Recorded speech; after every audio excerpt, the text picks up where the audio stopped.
Now, the most contentious one that I want to try and respond honestly after listening to what the force commander had said. What the minister indicated is that there had been exchange of fire from between DRC and Rwanda.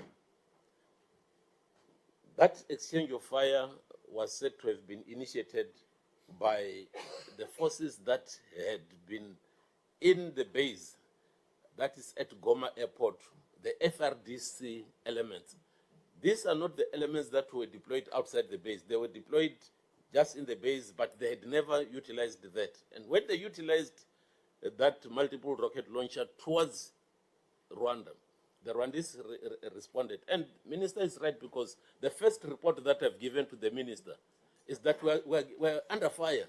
We're being fired at, because that is when the shells were landing on my base. And then the first thing that the commander said is, say, contact. I said, what is happening? He said, we're getting fired from Rwanda. Later on, after a few minutes, is then that the minister had reported that we then realized that this is just an exchange of fire between the two. It is not purely that we are being targeted by Rwanda at that particular moment. So I just wanted to also spell out that when that was picked up, communication is something that is very, very important in war fighting. Then there was communication that ended up now with those who are firing on the other side to say, hey, you're firing at us. What is wrong? Then we were told, no, we are not firing at you.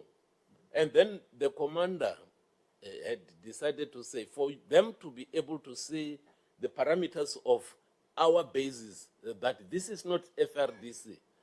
Then the commander, he could have used pink, he could have used purple, he could have used any color, but with the mist and the nature of what is happening, maybe red could have been far better for that case. But in the fog of war, anything that is in your immediate vicinity that will help to meet the objective. The objective was met by the commander taking that flag.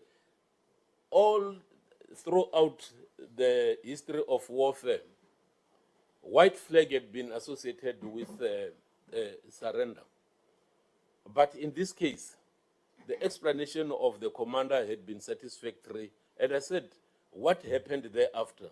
He said the fire had ceased to fall onto the positions of my troops. Now, I said, if that is the case, it means you have achieved the objective. Even if you had used any other color, you could have achieved it. But in future, you must avoid the use of a color. But, well, next time we will... General, you're speaking through me. Thank you. Continue.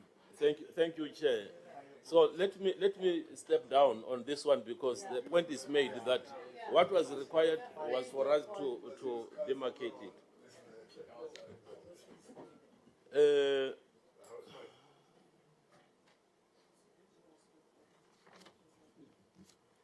I have responded to the issue of the relationship between MONUSCO and the SAMI DRC. I will leave that one. The next issue that maybe it's not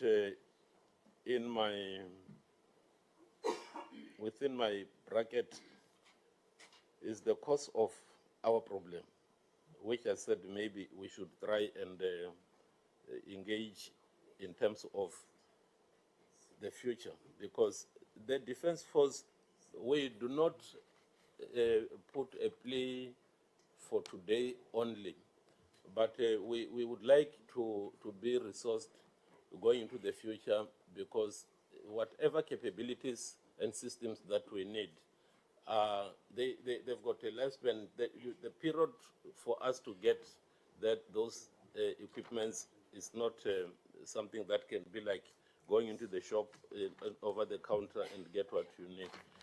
Honorable Chair, I think I will stop at that. If there are other issues that I haven't touched, because I have written almost 8 pages, but I can't really go point for point.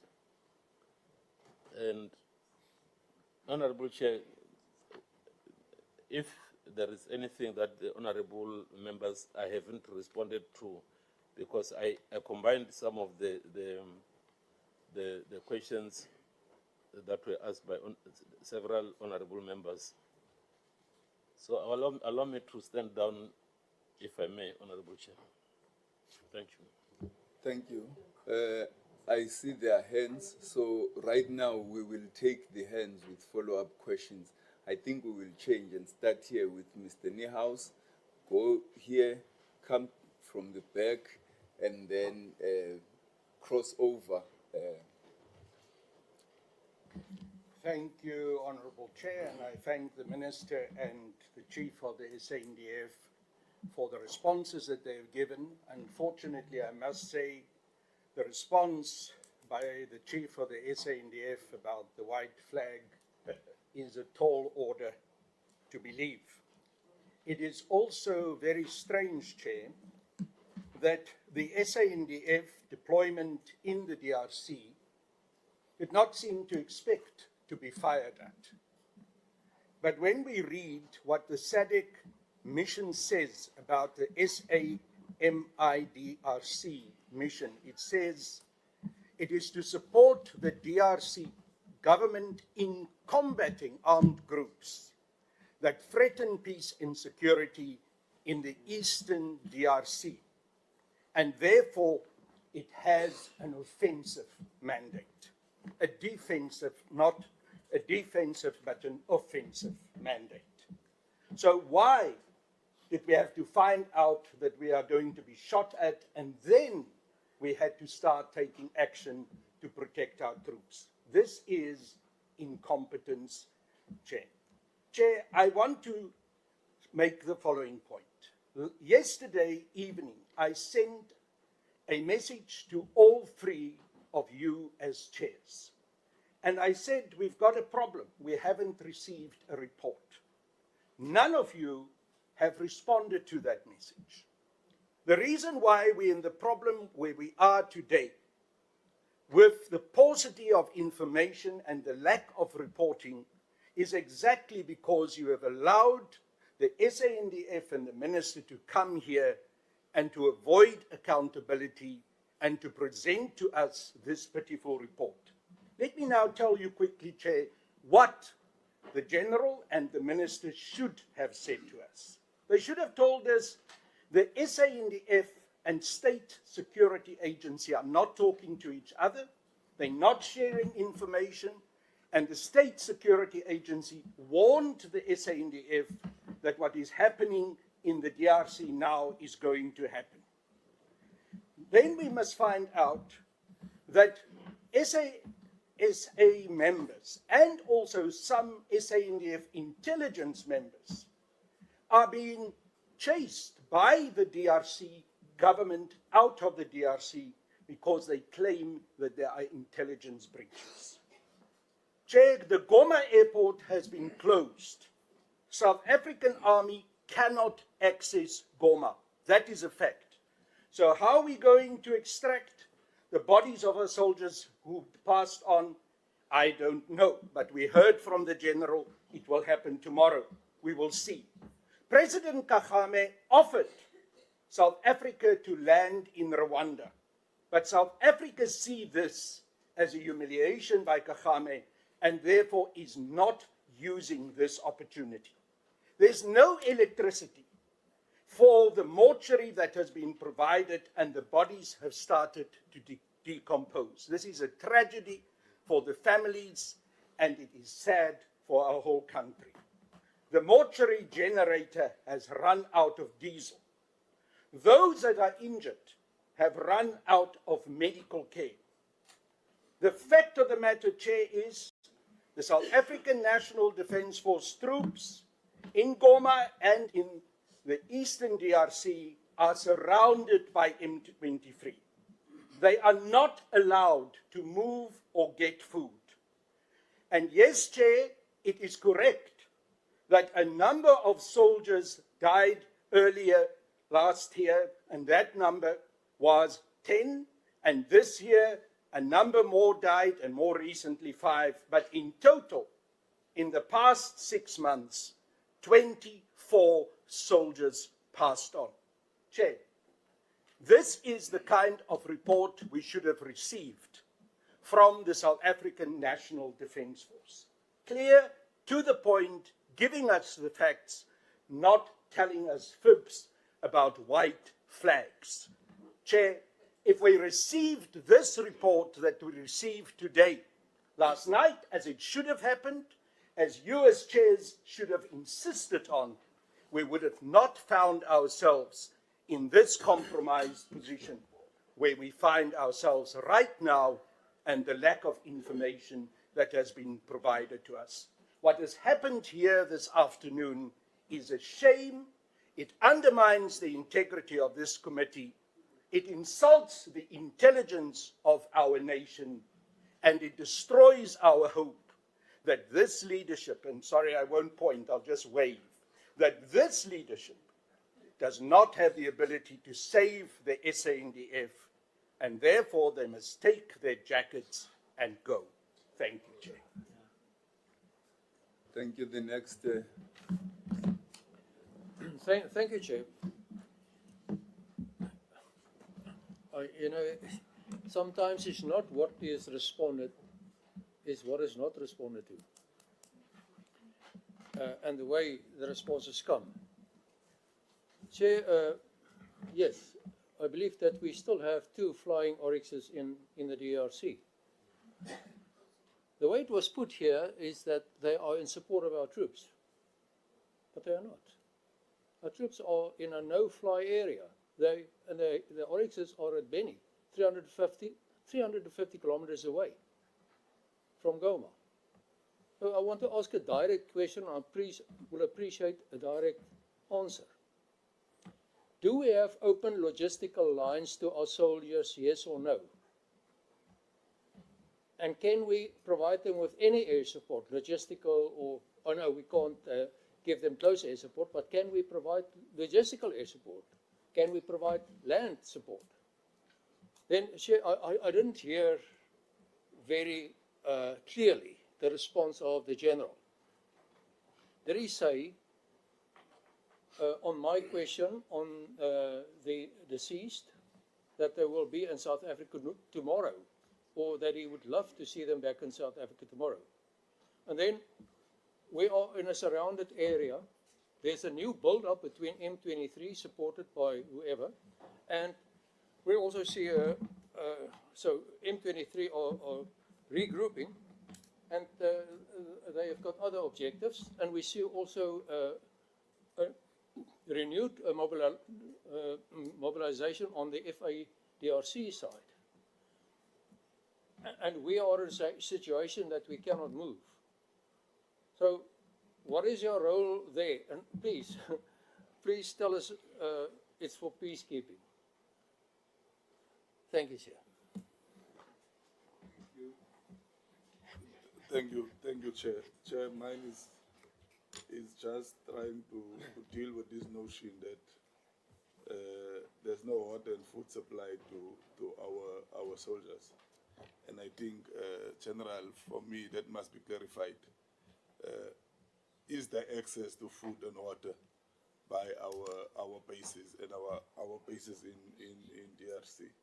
And the issue of the no-fly area, is it because planes cannot fly there, or is it infrastructure problems? I think that is clarity that we need to find from you. Can we not get into our bases because of there's a no-fly area or there's no infrastructure? We cannot land somewhere in the DRC. So that is some of the things that I think must be clarified. And the food and water thing, General, please clarify us. Is there water and food supply to our soldiers in the DRC? Chairperson, thank you, and thank you for the responses. General, I put a difficult question to you, which I understand is not easy to answer, and that is your own generals having reservations about the deployment. And there was much said about that in the media. And I'd ask you again to comment about that, where your own generals were warning against the deployment due to lack of facilities, lack of resources, underfunding, which we have raised continually. Now, it's further reported that another general has said that there's basically a stalemate situation in the moment, with the problem being that once should the SANDF wish to start engaging to relieve our besieged soldiers there, the people are going to start killing our own soldiers that are there. So the status of our soldiers there at the moment, is it a stalemate? We appreciate now there's a ceasefire, but as soon as one wants to relieve them. Secondly, I appreciate the fact that you indicated that the remains of the soldiers will be repatriated tomorrow, whether that is the beginning of the operation or not. And I understand again operational issues, but when will our troops be relieved? That is the key aspect. Those troops that are now sitting there, the reports are with limited water, limited food. When will they be relieved? And is there a diplomatic process to engage that? Thank you, Chairperson.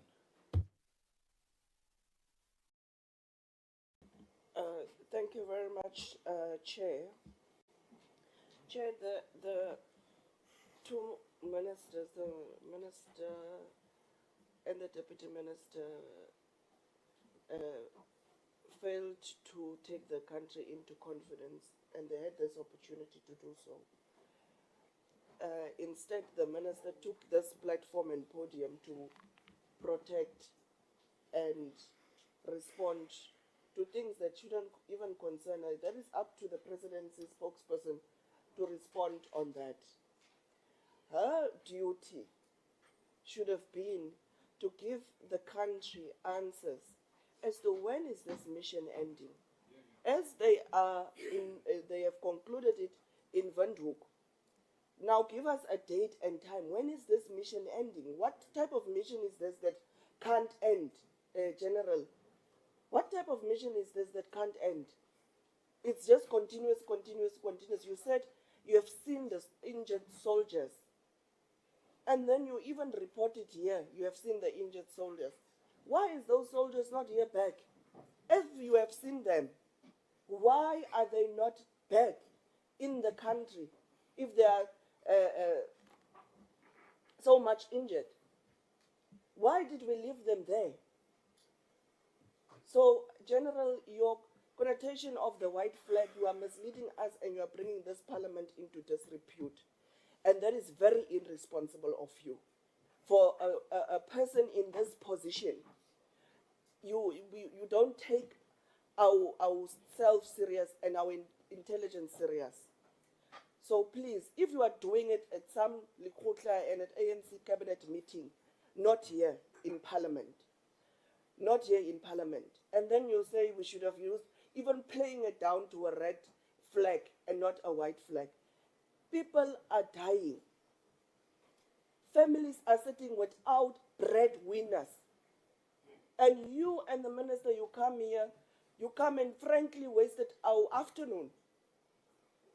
We want also a time as to when is that plane landing, wherever, at Waterkloof or wherever, when are they landing here with those bodies?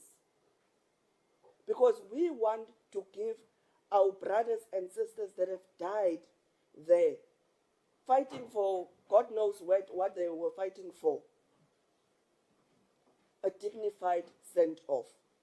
And then you didn't touch on the issue of standing down on the state of the nation in displaying what you are having and all of that. You haven't even touched on that because you just want it to continue as normal.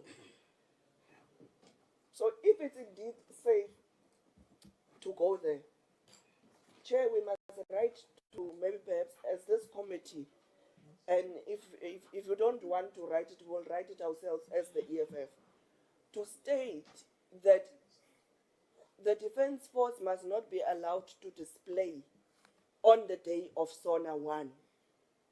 And 2, on the removal, because you didn't speak about any consequence management of even those generals that went and played golf. We're continuously seeing photos of people getting out of helicopters and all of those things. The minister is displaying those populace from her office. And then she comes here and says those kids that cried over their parents that have died and the breadwinners that have died, it's fake accounts, they are making it up and all of those things. How can you make up crying for your parent that have perished? How can you make up tears that your parents won't ever be able to see you graduate, will never be able to see you married, will never be able to see their grandkids? How do you make up such emotion? So please, don't take us for granted. Don't take the country and our constituencies for granted. If you are doing it to each other there, don't involve us, don't include us. And I support the advocate, and it will come out maybe perhaps on Monday. We need an inquiry. Heads need to roll. People need to take responsibility. It can't be business as usual and we are comfortably displaying our army and 14 people have perished. And it seemed to me that you still don't know how many is still likely to perish, because your answers here today.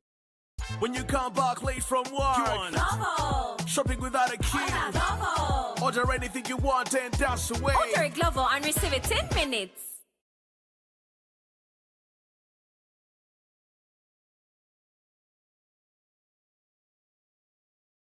In the DRC, and we successfully pushed back the M23 rebels. So either we do not have Roy Falks, or military intelligence is not giving our troops the information that they require. So I'm going to ask the question again. Why was the SANDF contingent deployed to the DRC despite lacking effective air superiority and a strategic air bridge between South Africa and the operational area in Goma? And the reason why I'm asking that is that the lack of air support to be deployed, the lack of air support to deployed forces is not aligned with the 2015 Defence Review. So the second question was on the back of the budget cuts, and these were all asked to the Minister on the back of her interview. My second question was, you said there is no price for peace, and you said that twice. You emphasized that. What is your current view on that? Do you still say there is no price on peace? And my third question was, who are the we confident people that you were referring to? You were confident. And who is it that has given you and the President the assurance that he can sign the deployment of our troops for another year? Who are they, and what are the consequences? Thank you, Honorable Mutambi. Then we'll go to the bench behind you, come this way, and then we will cross. We will go to the parties to my right. Thank you, Chair. And I appreciate the response with regard to the training. But my question was especially in terms of this M23, which is so technologically advanced. That training, I hope it equated that. And then the issue that we'll be confronted with as these committees, if you read the presidential letter on deployment for Operation Tiva, that was dated 24 December 2024. There was the issue of the total cost for the mission until 24 December. with these current developments now around Goma, I should think then the question that comes to the chief is whether now are we not going to require additional resources to deal with these issues. So that's the issue that I wanted to raise as a way of follow-up. Thank you, Chair. Thank you, Chair. My question is, has there been joint training of the SADC forces that are deployed to DRC? My question emanates from the fact that if you hear what we are being told today by the generals, it would seem as if our forces were caught in crossfire, which talks to the lack of coordinated efforts within the SADC. That brings me to the next question that says, why are we hearing about 3 countries that are in DRC at the moment if SADC is made up of 15 countries? Did I hear wrong? I'm hearing 3 countries instead of 15 that are there. And if I can follow on the minister's statement, we rely on the 15 countries. So if they are missing in action, where does that put our own forces? My next question says, why did SAMI, DRC, and SANDF contingent not reinforce their positions and personnel when the M23 was making southerly advance? Considering that reports in open media prior to the attack on Goma in late January clearly noted the advance of the M23 and that it was advancing south to Goma. In conclusion, Chair, I hope that the general is not telling us what he thinks we need to hear when he says the bodies will be back tomorrow. I just hope that for the sake of the nation, because he's not just telling this committee, there's a nation out there in mourning. We hope that the bodies will be back tomorrow as we are being told today. Thank you, Chair. Chair, thank you. Thanks once more to the General for the responses. But what pricked me to raise my hand, Chair, I heard the General saying the DRC was fighting the M23 in Burundi. Is it not true that the M23 are already inside DRC simply because there are some of their brothers and sisters who are actually the residents within the borders? As far as history tells us that because of apartheid or because of the colonial states, they sort of rerouted the boundaries, which resulted in part of citizens of the Rwandan state portion has been taken into DRC. I'm asking this chair, still because I've heard the chief saying the DRC soldiers were pushing the M23 into Rwanda. Then can the chief confirm or deny the fact that the reports that are running around of saying the M23 are being backed by the soldiers of Rwanda? Is it true or not true if one looks at at what has been said here, that the DRC was at the back of the SANDF members, or in the middle, where the SANDF was in the middle of the DRC and the Rwanda. In your words, you've been saying Rwanda. Is that confirming the fact that Rwandan members of the defense force are aiding the M23? Thank you. Or lastly, Chair, on the issue of the rescue, can you confirm, Chief, whether it will be the UN that assists in getting out our deceased back home, or maybe it's the South African government that has sort of utilized the method of getting our dead brothers back home? Thank you. Thank you, Chair.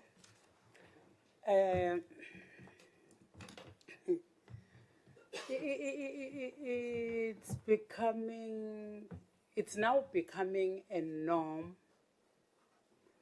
for the generals of the Defense Force to come and mislead this committee.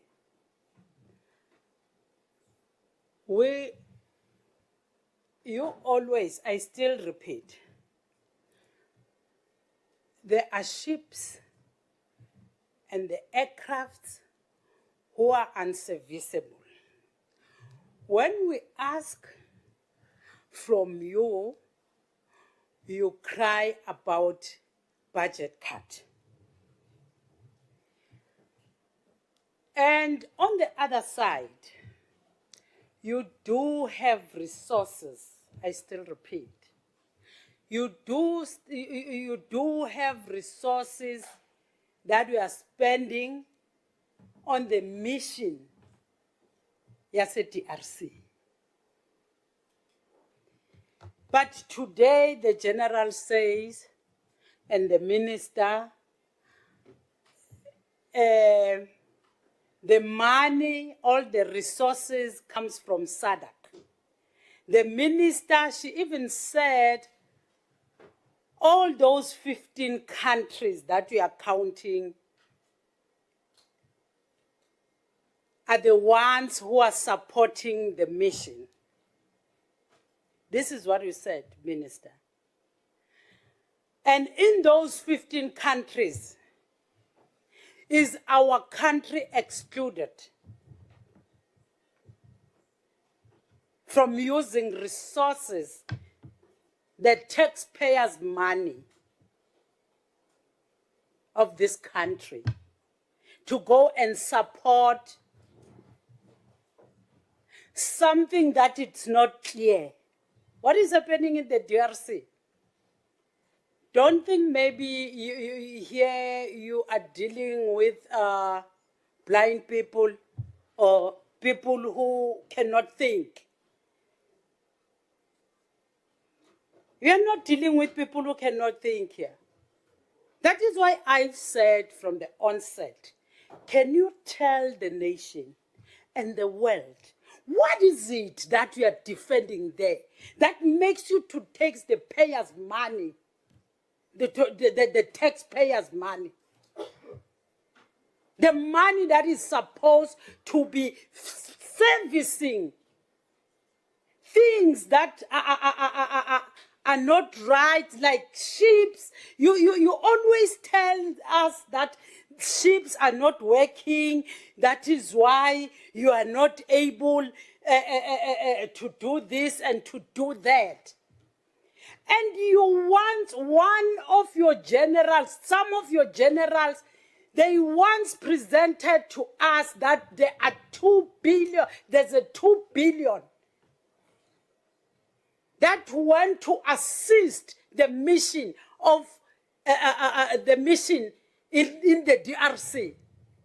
But today, you mislead us.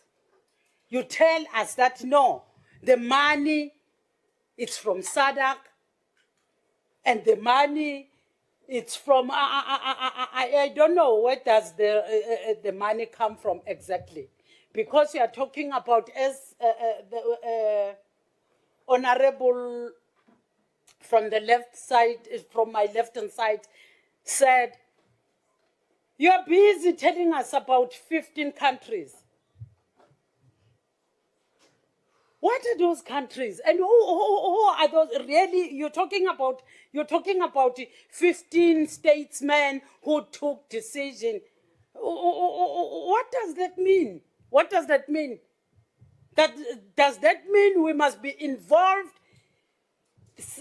We must be involved in internal affairs of other countries, going around because we are South Africa, going around and defending all these countries because we have become an African defense force.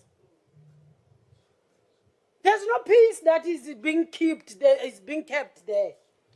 Okay. We are not keeping any peace. Can you wrap up? Yes, I'll wrap up. You are not doing any peacekeeping. Tell the world, what is it that you are defending at the expense of these soldiers? Lastly, can you bring back the soldiers? Can our soldiers be removed from the DRC, back to the country? Please. Thank you. Thanks, Chairperson. Chairperson, let me start out by saying I think I share the frustration that my other members that have spoken already are experiencing and feeling. And that is because some of the questions that we've asked, I don't think is national security, and I don't think will negatively impact our forces and our troops in the DRC. What we are here to do is we are members of parliament who are standing here as elected officials by South Africa to represent them and to ensure that the South African government has not taken our men and women into a position where they should not have been. We need to give South Africans the assurance that they were not just there for personal interests, that their lives were not lost in vain, and that we have a reassurance in what is happening to those left. Chairperson, and if that then begs a closed session for the Minister and the Chief to take us into their confidence, to give us the honest facts about what is happening, then so be it. And I would be the first one to support that, because with all due respect, Chairperson, the answers we have gotten today does not speak to what we want to find out. We still do not know. And what worries me is in the responses by the Minister and the General, I have more questions than I had when I started in. Because how can we can be assured that it was indirect fire, it was not ground combat, close combat, yet we lost 14 soldiers. But nothing is said of the injured soldiers, because I can almost promise you, there wasn't just 14 people shot by oopsie-daisy. There was people injured. What is happening to those people? Because I think it was the Honourable Hutton that asked, what is happening to our logistical lines? I asked that initially. I said, you don't have to give the details, but what we want to know is, can our stocks be replenished? We are being told, be it by propaganda media and by other countries, whatever, are our soldiers being surrounded? Are they being supplied with stocks by M23 because they feel sorry for them? And are we not able to get hold of them, Chairperson? The fact of the matter is, the Minister said in her response two very, very worrying quotes, the signs were there. And then she said, we just took enough to protect ourselves.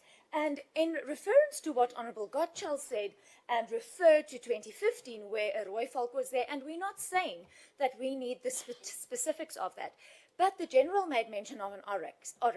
An Oryx is a utility helicopter. It's not a combat helicopter. So we have Oryxes there, but we can't protect ourselves. So the minister is incorrect when she says we have just enough to protect ourselves, because we don't have something as simple as a rooivalk to even protect ourselves there, and that is the problem. And Minister, lastly, Chairperson, through you, sorry, I want to know what is happening to our troops. When are we bringing them home?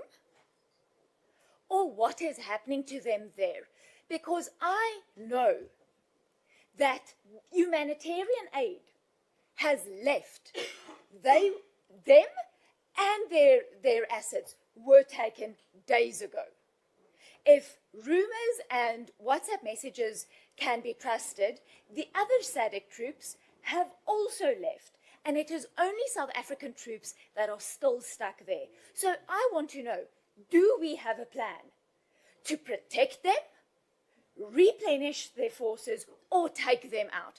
Because currently we are leaving them out to dry like biltong. Thank you, Chair. Thank you, Chairperson. I believe we all know that there has been exchange of words between the president of this country and the president of Rwanda, where the president of Rwanda said, should there be any confrontation, they are ready for that. I'm checking now the status of our country in terms of capabilities and combat ready. It may happen, maybe that question may not be answered here, but it's important that maybe if it's not answered here, that the question is, are we ready in terms of capabilities, equipment, now, I'm worried about that because looking to the intelligence of our country, I think we have a problem. Because they were supposed to be able even to see before what happened, but it didn't. They couldn't see it. Now, I've got, another question that the minister said, well, the SADC or MINUSCO is paying for the deployment. That's fine. We know that the president always, write a letter to say, I'm deploying the soldiers, then that money will come back. But my question, what happens now with the cost of the repatriation of the remains that are there? Who is going to pay for those, remains to come here? And is there any compensation for our soldiers that have, died there, or is going to be the liability of our country? Chair, I think, let me go, Chair, I asked a question about how many soldiers are deployed by South Africa to DRC and under SADC and MINUSCO. Now, I'm looking at this. If you look, in DRC, we have only Malawi and Tanzania and South Africa that are part of the peacekeeping. But countries like, Uganda and others are not part of that. In terms of numbers, does South Africa have more soldiers than the other two countries, that is Tanzania and Malawi? If they are more than two countries, it seems like South Africa is like a defense force for the DRC.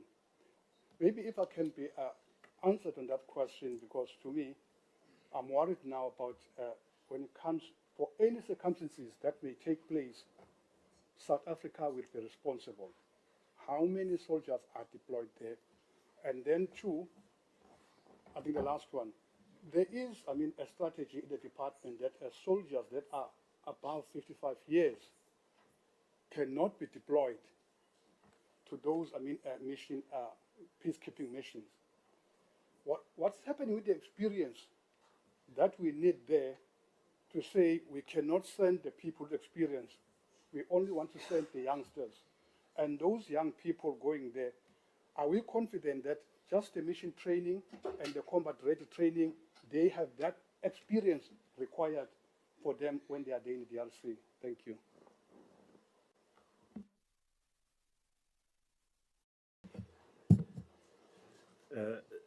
Thank you, Chairperson. And this colleague asked if we are ready, combat ready. I don't know if you've seen the inaugurations, and those paratroopers, there's always a casualty. They knock themselves out when they get to the ground. We're not ready. We don't have properly trained soldiers. If you look at it, it's we are sitting ducks. And so, Minister, I asked a question, and it was the first question I asked, and you never responded. On the 29th of January, last week, and I hope you can remember, you said the president, if he had to issue a warning to Rwandan forces and the president stating that hostilities against the South African National Defence Force would be considered a declaration of war, it could have avoided the catastrophe. And I'm asking you, that's what you said. Are you saying that the president neglected his duty, causing the death of 14 soldiers so far, and who knows how many more, if we have to go by what the possibility of injured people there as well, because one died just 2 days ago. So, because if that's correct, and the president neglected his duty, the president must be impeached. Because the death of our sons and daughters can't have a negligent man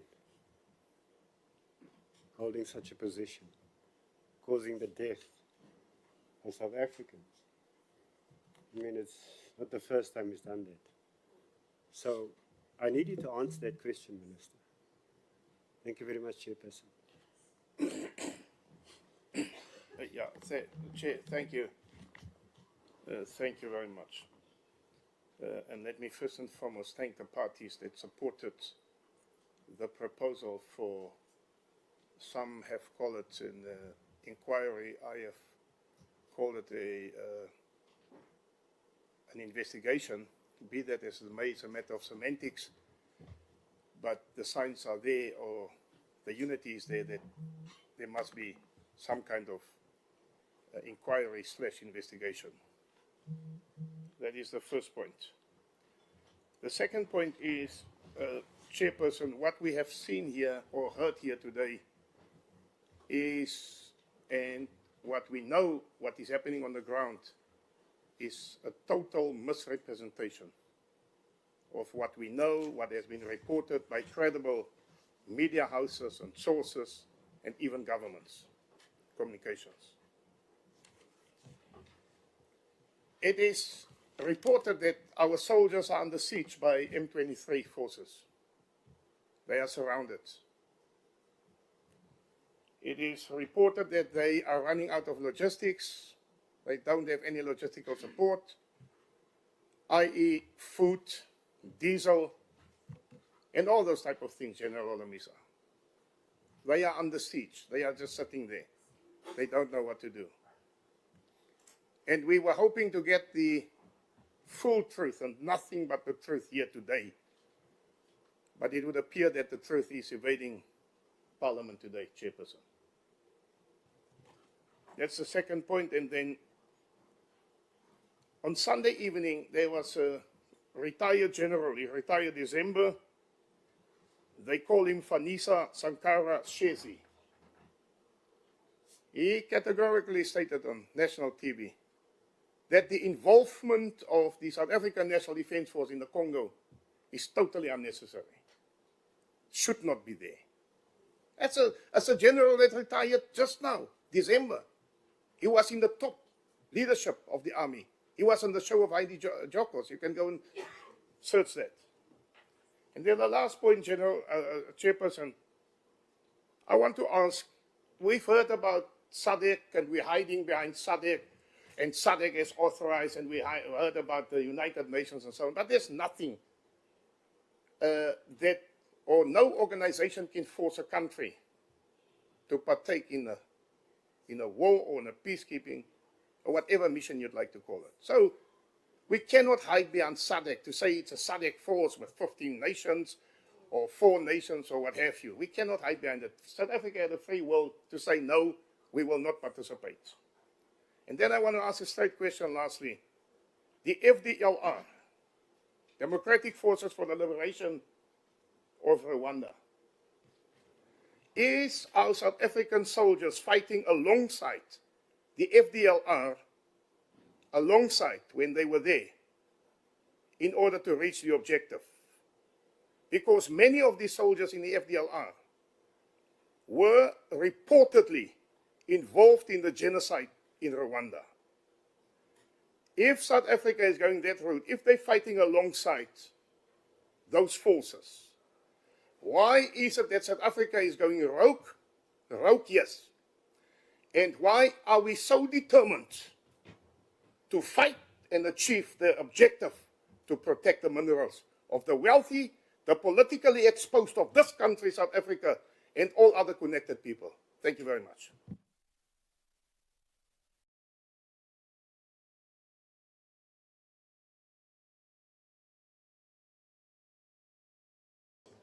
Use your mic so that we hear you. Thank you. Thank you, Chair. I'll limit myself to 2 finance-related questions and then a statement directed at the Minister.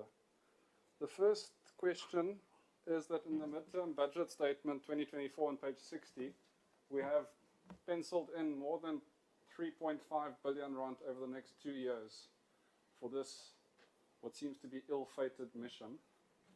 So am I correct in my reading of the budget that this horror movie will now continue for at least another 2 years, especially given the evasive answers on when our soldiers are coming out? And the second question is that the DoD received qualified audit outcomes for the past 5 financial years. The SIU is running multiple investigations into the DoD, including for Gupta-linked contracts for armored vehicles, which we paid billions for and still haven't received, and not one was available to Goma. And is it then not accurate that the rampant corruption in the DoD is responsible for the deaths of South African soldiers? My statement to the Minister is as follows. Your responses here strike me as taking on an arrogant tone. You say to us that if you missed our questions, then we must ask them again. And then you say to us that the soldiers are there to protect themselves and therefore might not have adequate weapons. Now, I understand that the Minister takes luxurious holidays abroad, and this House has already confirmed that 10 years ago. But this is not a holiday, Mr. Chair. Our soldiers are either there to fight or they should come home. Minister, I think you ought to resign in disgrace and go off into the sunset instead of coming here with that attitude.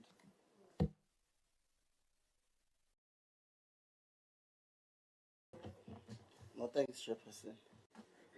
I think I will have to commend the Defense Secretary for his attempt to spin the issue of the white flag. So it's quite funny. It's worrisome from the Minister to utter irresponsible statements to suggest that we are combat ready to defend ourselves against any threat as a nation, knowing very well that we are in no position to even maintain our own artillery and sustain what we have, including the upkeep of the equipment. So it's worrisome if she sleeps peacefully at night under such reality. It's really disturbing. I would propose and suggest that the minister hang her boots and give someone with a little patriotism, because it's unpatriotic of her to utter such irresponsible statements under the conditions that we find ourselves in the South African National Defence Force. So it is undeniable fact that since early 2000, we've been involved in this mission, and this mission is about the resources of the DRC. Now, with the elementary comprehension of the president diplomacy He's been uttering all sorts of things that create problems for the nation, and it exposes our vulnerability and poses a threat against us, including the minister. It's worrisome. Now, with the desperation of Kagame and other players that are buying these Zamazama acquired minerals, diplomatically, how, if, because he is desperate. Now, if these engagements don't yield any peaceful outcomes, what then becomes our position in this particular mission as a nation? Because it poses serious war, serious threats, and it means we ought to be ready to be able to handle the implications of our activities and presence in the DRC at this stage, should we not find diplomatic outcomes, peaceful outcomes, and ultimately find the peace that we claim and or characterize this mission to be as peacekeeping mission or peacekeeping force, but knowing very well that there's hard force and this the defense personnel is exposed to heavy artillery in a war zone. So if maybe the minister and the defense secretary can respond to such in terms of our diplomatic approaches, what are we ready indeed to fight if we are to fight, because this has been happening for over decades now. Thank you.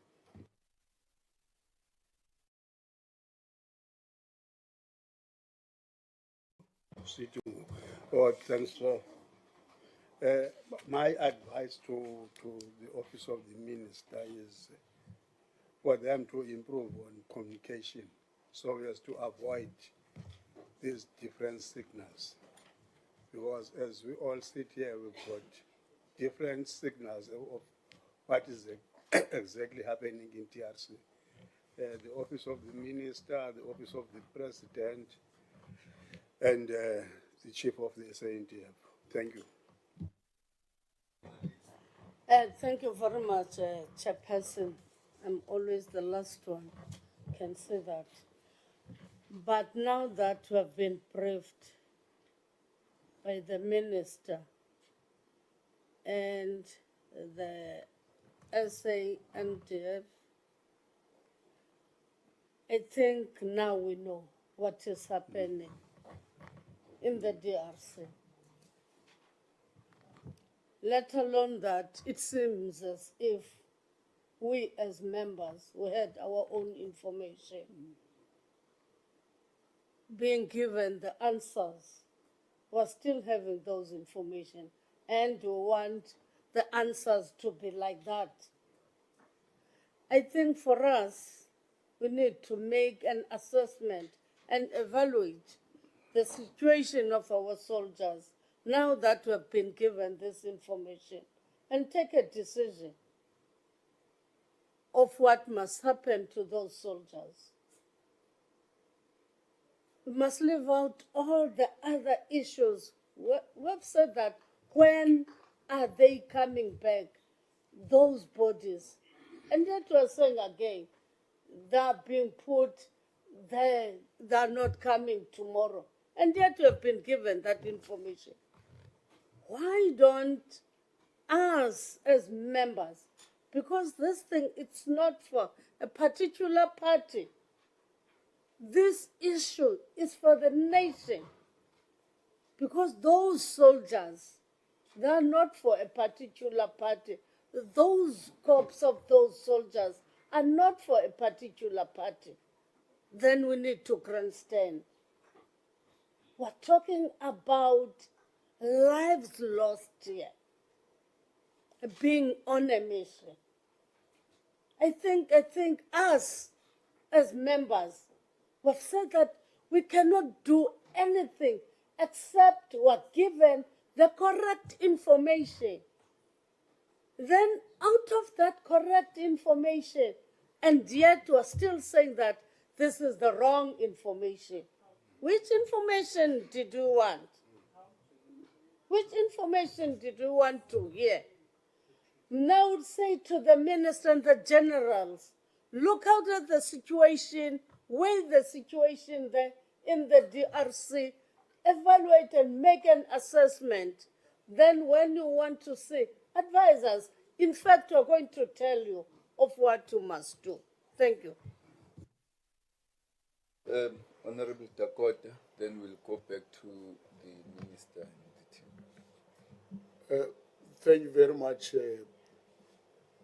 Honorable Chairperson, and once more. I think from the flow of discussion, it has become very concerning that I will have to ask the Chief of the National Defence Force to take the nation into confidence, whether as South Africans in South Africa are we safe, so that we deal with the possible anxiety in our nation as a result of the casualties we suffered in the DRC, so that we tell the nation the country is safe and all our people, so that there is no doubt. But I would also want to implore on the Portfolio Committee, joined as it is, that as a nation we swim together and we sing together in moments such as this ones. What is very key, even though members raise issues of concern, including the repatriation of bodies, I think we still have to have full confidence in our department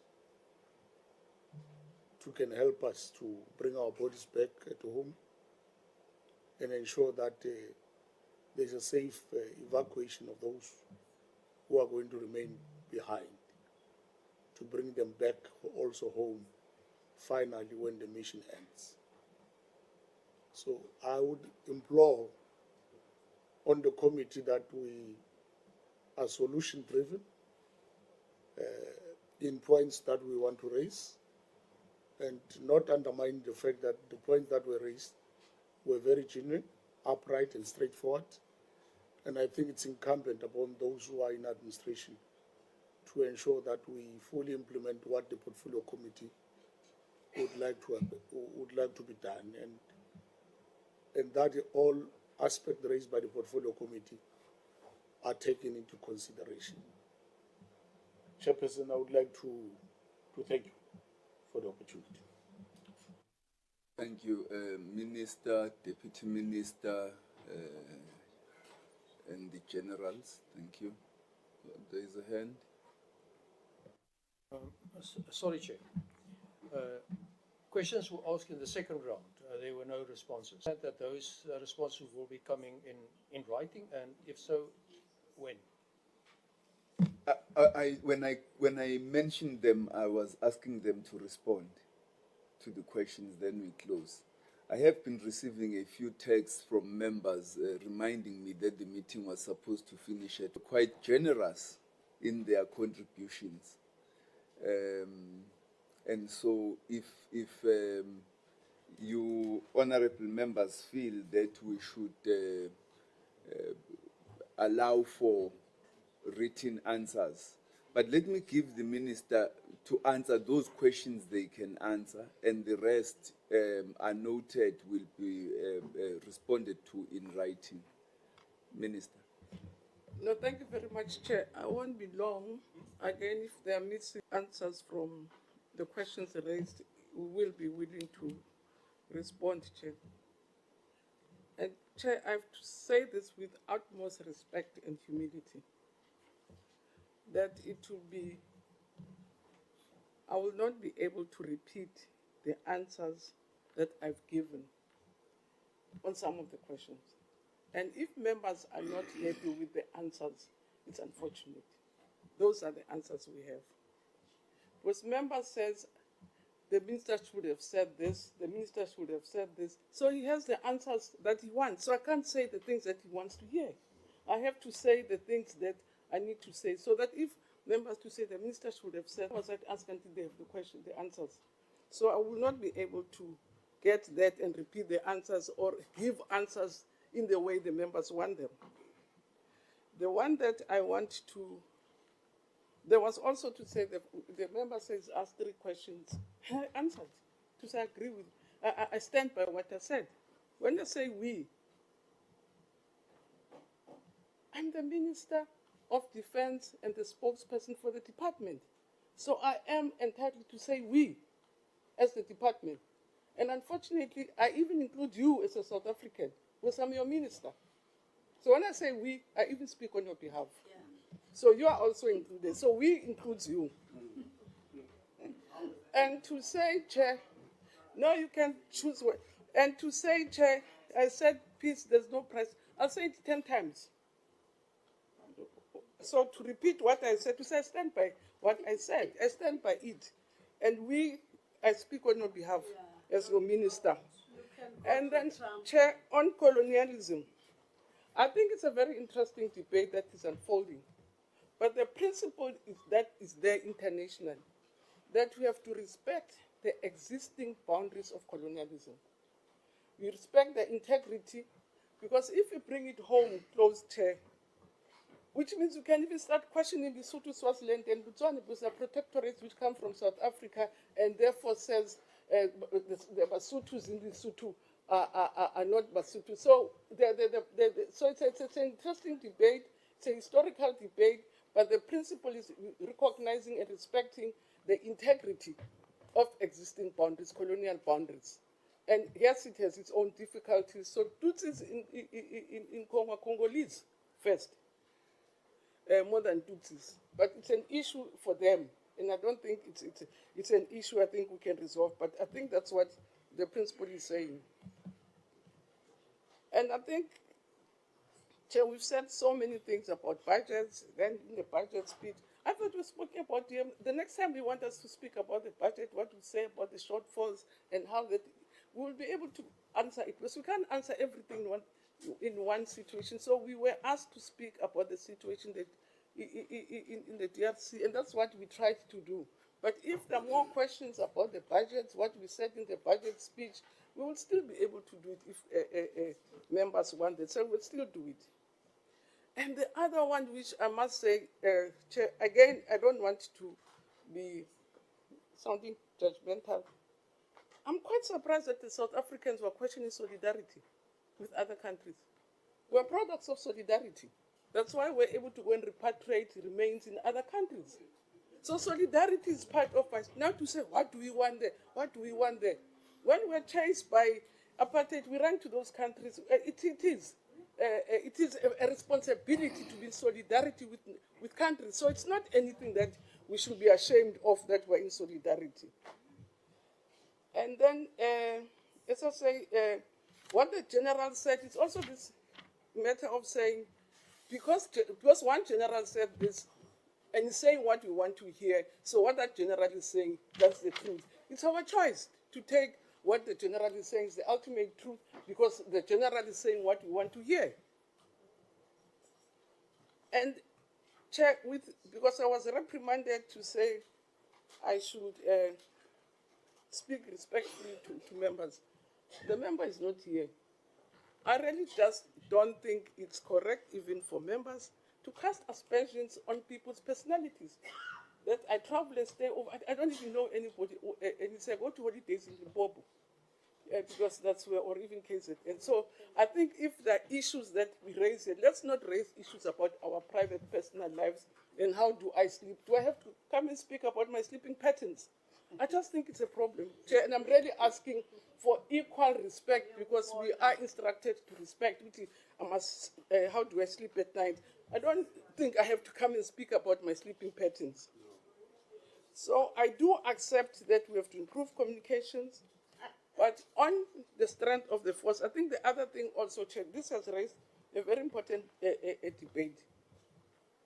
There's a recent report which is ranking defense forces in the country. And I can proudly tell the members that South Africa comes third in the continent after Egypt and Algeria. We're number 3.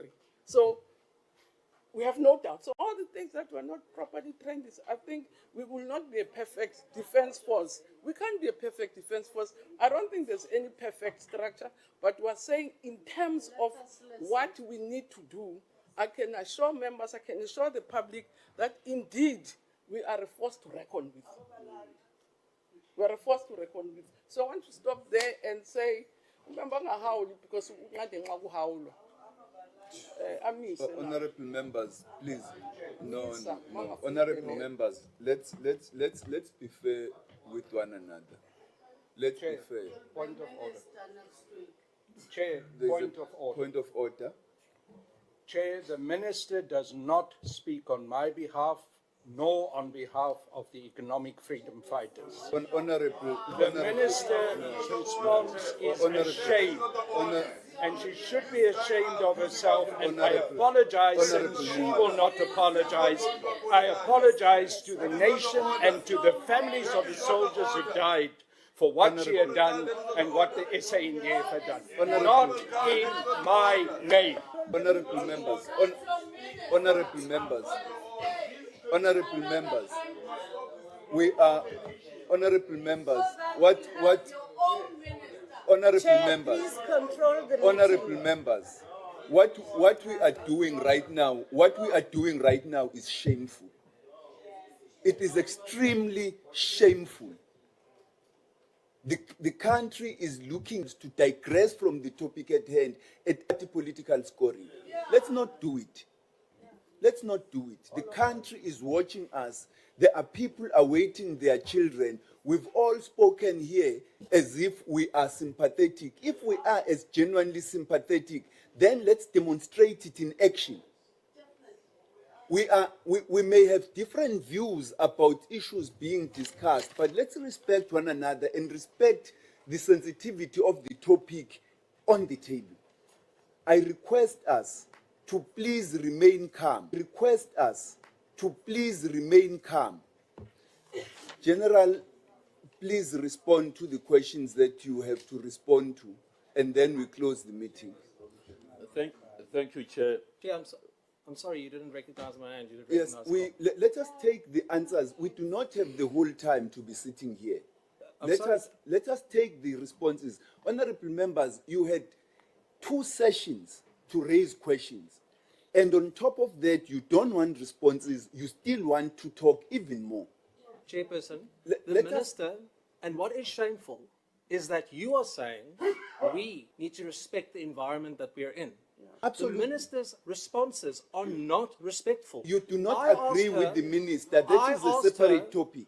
Who advised her and who advised the not- president? She says she's speaking on all of our behalf. That is not an answer. Honorable member, I request your respect. Honorable member, I request your respect. Yes, I do. I request it. And don't respond. I request your respect. You have asked questions. If you don't agree with the minister, you do not have to raise that at each time she speaks. Just as nobody raises their disagreement with you each time you speak. Let us allow the answers to the questions asked to be tabled. They are being tabled. If you don't agree with them, that's a subject for another matter. General, please respond. Thank you, Chair, and thank you to honorable members for all the inputs. And we, as the South African National Defence Force, take note of the advice, concerns. And as I said, whilst the nation is in mourning, I also am equally one of those that are touched. I just want to respond to a few things. Whether state security and the Defence Force do share in information, there is a symbiotic relationship between SSA and the National Defence Force. There are forums that had been created. We do share and we do take heed of the advice that they give. I think I will stop at that in terms of the sharing. Honorable Chair, I know I do not belong to this elite house, but I would like to raise the fact that the Defense Force is not a party defense force, and nor is it partisan. It is supposed to be apolitical. And to refer to the Chief of the National Defense Force saying that go to the ANC Cabinet Lekgotla, for me, Chair, I think your defense force, honorable members, it's your defense force. It's not, it belongs to the people of South Africa, and the people of South Africa's confidence lies in the ability of the defense force to be able to take care of their lives. And on that note, I would like really to take this matter and say, I want to reiterate, we are apolitical as a defense force. Chair, the second issue that I just want to respond to matters that had been raised, which we are supposed to answer to. I am not going to spare the details, except that we were very excited when we were told that you are making this sitting an open sitting so that we can at least take our people in confidence and be able to share with them what they need to know. We have tried to respond to the current situation and the disposition of M23, as well as why I had been mentioning Rwanda. I want to put this in context, Honorable Chair and members. What I said is not that we were between FRDC and M23. I was referring to the incident that happened at Goma Airport, where FRDC fired across the border into Rwanda. That is when I mentioned Rwanda as a country. Secondly, I said Rwanda responded to their fire, because if you are fired at, in whatever way, the fire was coming over our base, because indirect fire does not go straight. So you are between the forces that are firing and those that are being fired at. And that is what I meant when I said we found ourselves now between the fire of FRDC, which is the DRC forces, and Rwandan forces, which is RDF. That is the clarity that I wanted to make on that matter. Then the other issue, we are not habitual liars. And one thing that we try and do is to provide information that is as accurate. Where we don't have details, we are open to say we will go and provide responses. But we are not liars. And the challenge, Honorable Chair and Honorable members, is that when a certain general issues a statement that is not supported and is not reported through the channels of command, one may not be able to try and respond to. I wouldn't like to delve into what General Shezi said. That is something that we can engage on outside, because I won't be able to give a response to. The last issue, there are so many other issues that had been raised, but I'm going to the last one, and I will also, if so allowed, because it is through you, Chair, that the JOC OP-HU who had been presenting might have additional information that I might have left out. However, I want to reassure all South Africans that you do have a defense force that is capable of defending and protecting you. The unfortunate incident that happened in DRC is not as a result of lack of our ability to protect and defend you. We will continue to be your pillar, the last hope that you have, and we will always continue to bring hope where hope is abundant. So on that note, South Africa and all its people, we will continue to protect the territorial integrity, We will continue to look after your needs, and we will need, during this period of mourning, to rally our effort together and move into conclusion of this sad period of grief. Thank you, Chair. Thank you, members of Deputy Minister Olumisa, any word? Chairperson and honorable members, this task has been handled by 3 people in this country. This incident which we have been witnessing is the President, Minister of Defense, and the Commander of the National Defense Force. The briefing they have given you, I think, is within their mandate. And I don't think, therefore, we need to elaborate more. But what I would suggest we do in future, because our troops are still in the battle or in the field there are certain things which can be discussed in the open. There are certain things which cannot be discussed. How I wish that perhaps the Joint Standing Committee on Intelligence, which includes all the structures, including defense, could have been the one which started this process, because there everyone has been vetted and screened. And the general and the minister, even the president, would have been free to speak openly in more detail, especially on issues related to operations.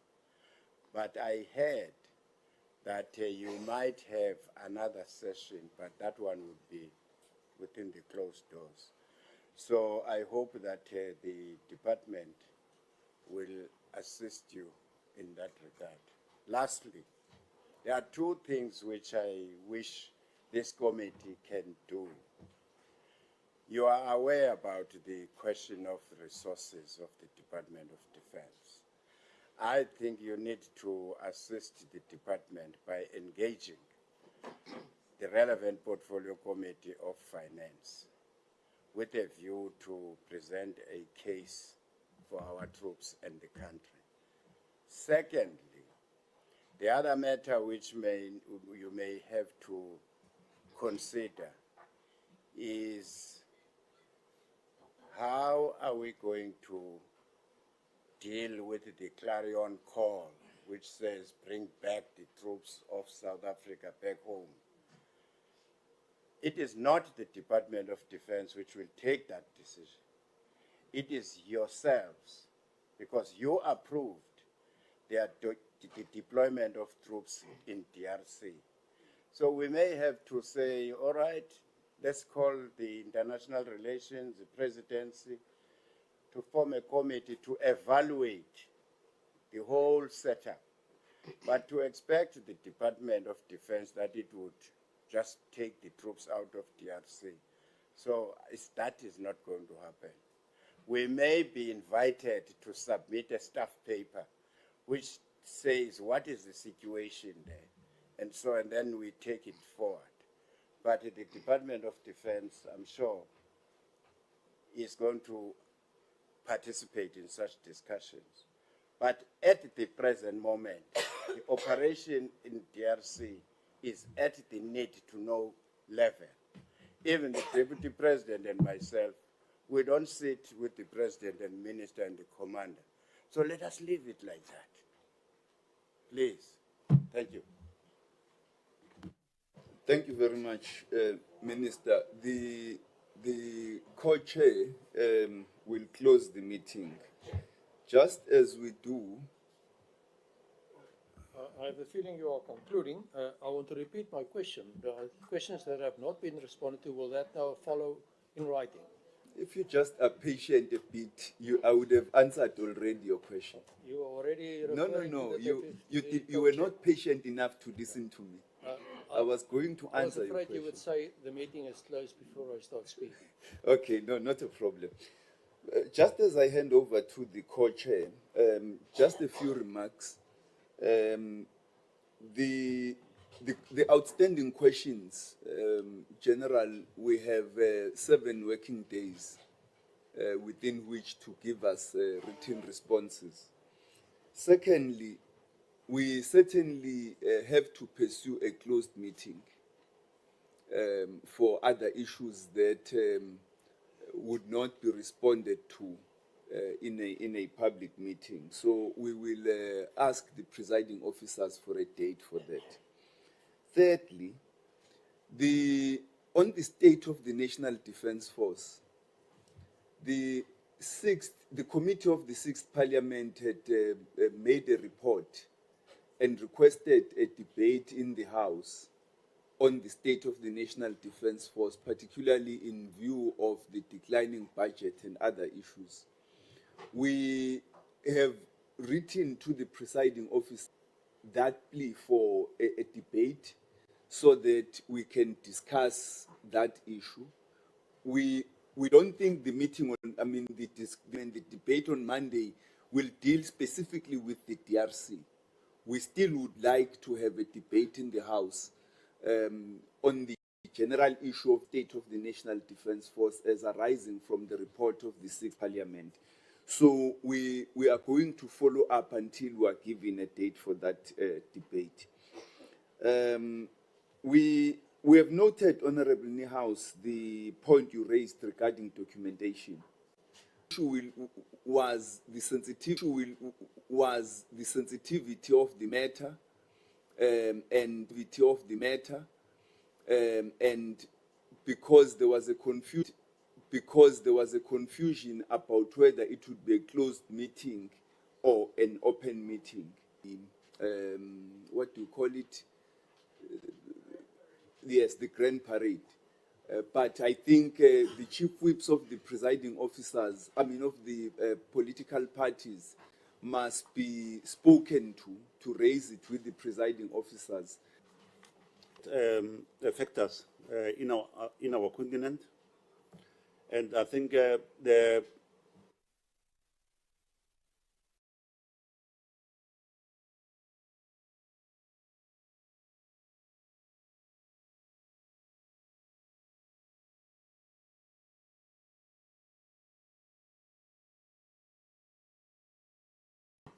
the summary which has been presented here gave us a context and of the deployment and the state of our soldiers currently, and including the state of activities of the key fighting forces in DRC. And they were very open. And the general indicated again here that the war is fluid in any dynamic circumstances. Therefore, we believe in what they are saying.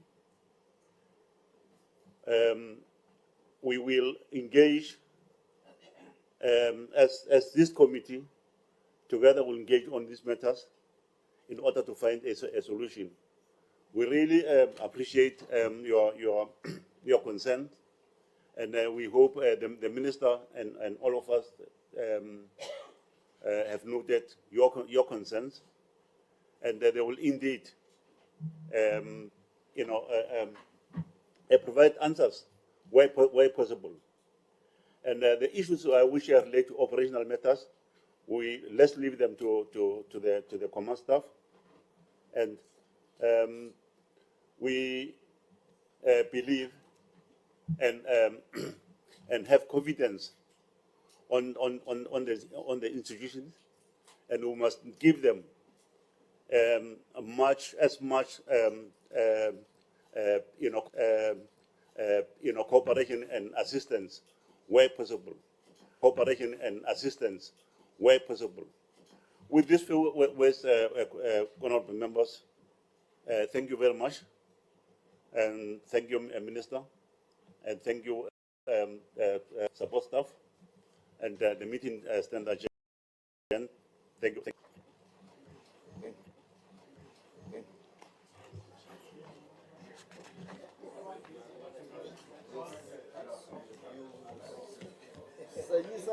end.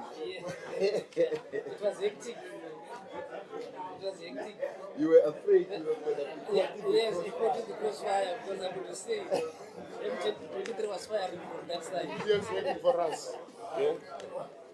The media is waiting for us to preach at the state. The media.